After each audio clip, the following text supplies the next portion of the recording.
another area.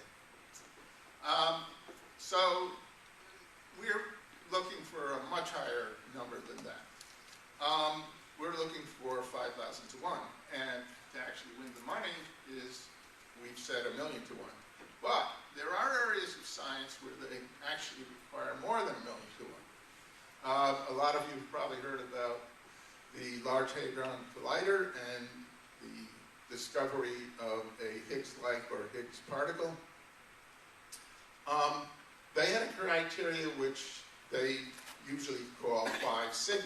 What that is, that well, the technical explanation of what 5 sigma means doesn't matter, but that criteria is about 3.5 million to 1. They had invested a lot of money in the collider. They could take years to get the data. If they hadn't gotten sufficient data after 2 years, they'd take another year. So they had set that as a criteria, and they managed to achieve it, which is quite a remarkable feat. Okay, this slide is pure speculation. It's up here for one reason, and one reason only. I've been looking at some other ways of looking at fairness, and I would really love to talk to a professional statistician about it. So if there's anybody in the room who earns their living as a statistician and is willing to talk to me about this or other issues as well, I would really appreciate it. Okay, and I'll now turn it over to Leonard to talk about this. So, my task was to figure out how to make sure that we don't lose $50,000. At least not for a bad reason. Now, what would a good reason be for losing $50,000?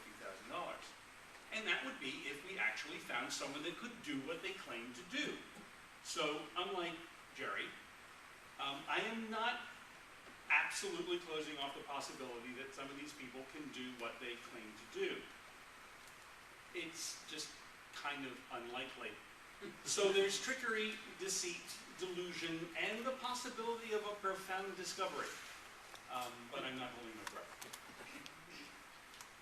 So how can you be fooled? And these in general apply to every sort of challenge that we're going to run into. You could, by accident, say what number cup the gold coin is under and the guy heard it. That would be bad. There could be some subtle error in the design of the protocol, although of course Jay would never let anything like that sneak by. But maybe, somehow, by design, there was some flaw and they could figure something out. Or you could have something like the clever Hans effect. People know what that is. There was this horse, clever Hans, who could do arithmetic. So you would ask the horse what is 5 minus 3, and he would hog or hoof the ground and stop at the right time. And it was quite astonishing. But of course what was happening is the horse learned to read the facial expression and body language of his trainer and knew when to stop. I'm not saying that the people that would be administering the tests are as smart as horses. I'm just saying that people are good at reading people, even better than horses are. And there's also the possibility of just doing a cold reading, which is a very similar effect, but you're looking for very, very subtle clues. And all of these assume what virtually always happens, which is you have a sincere applicant. These people are not trying to trick us. They are not charlatans who are going, ha, 50K, easy money. They really think they can do this, and they are genuinely surprised that we are skeptical of their obvious talents. There's also the possibility of an inside job. $50,000 is not an insignificant amount of money. And a Nobel Prize. Yeah, Nobel Prize. Well, I suspect that if it's the result of an inside job, the Nobel Committee may notice. And of course, in this case, the applicant may not be so honest. How do we make sure that this doesn't happen? By double-blinding the protocol so that no one that knows what is going on is in the room with the claimant to be able to allow him to cheat because they've agreed, to cheat because they're overly emotional, to cheat for any of the other reasons. But there are other ways we can be wrong, and they all fall into the general category of science. This guy can be really clever and figure out some interesting way to determine this stuff. So we have now the issues that are specific to this challenge. So the claim was he could douse for gold. Gold has some very interesting characteristics. It's really heavy. It's a very good conductor of electricity, but it's not magnetic. So this is a way of distinguishing it from other metals. Now, any of these techniques are deliberate cheats and therefore very unlikely, because the claimant is most likely going to be honest and either actually deluded or for some reason probably are. What point to me when you say deluded? Well, because you said that the guy might be deluded. Or, not because I think you are, or because in the presence of our bad vibes, whatever that means, their powers go away. This is a possibility which needs to be taken in some way. So there are simple ways to cheat. You can bump the table and look carefully at the way the different things move and determine the difference between an empty cup and a cup with a hunk of gold. It's also fairly easy to protect yourself against this. You have the cups that don't have gold have lead of about the same weight, and lead and gold don't have terribly different densities, so you can get away with this. Instead of bumping the table, you can subtly lift the container. Now, that sounds silly. How do you subtly lift a container? Ask a magician. You can subtly do all sorts of things, and people don't notice.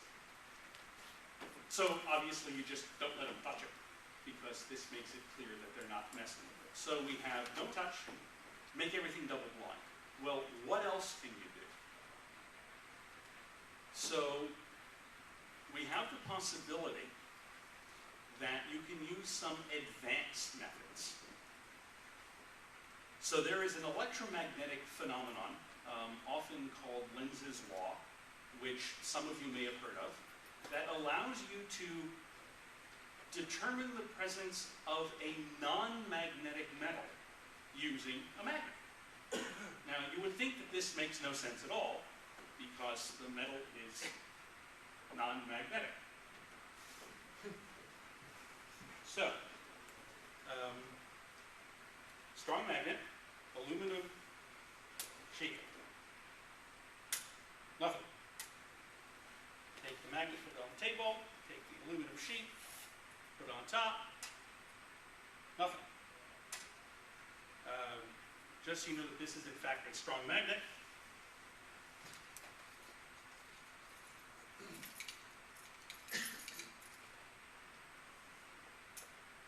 Yeah, it leaps up into the air. That's a strong magnet. So, let's set up a little dowsing system here. I'm going to take this, I'm going to wave it over the table. I'm going to move it over to the sheet of aluminum and watch what happens.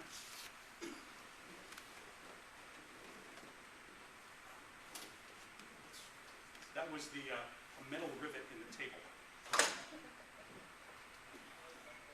It stops.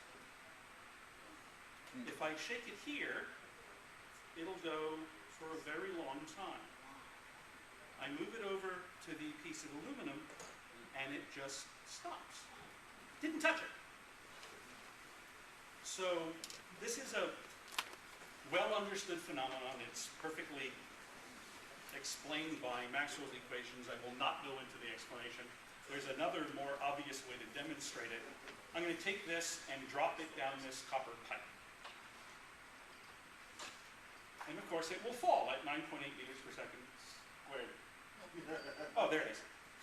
Now, if you drop it, of course, it just falls. But through here,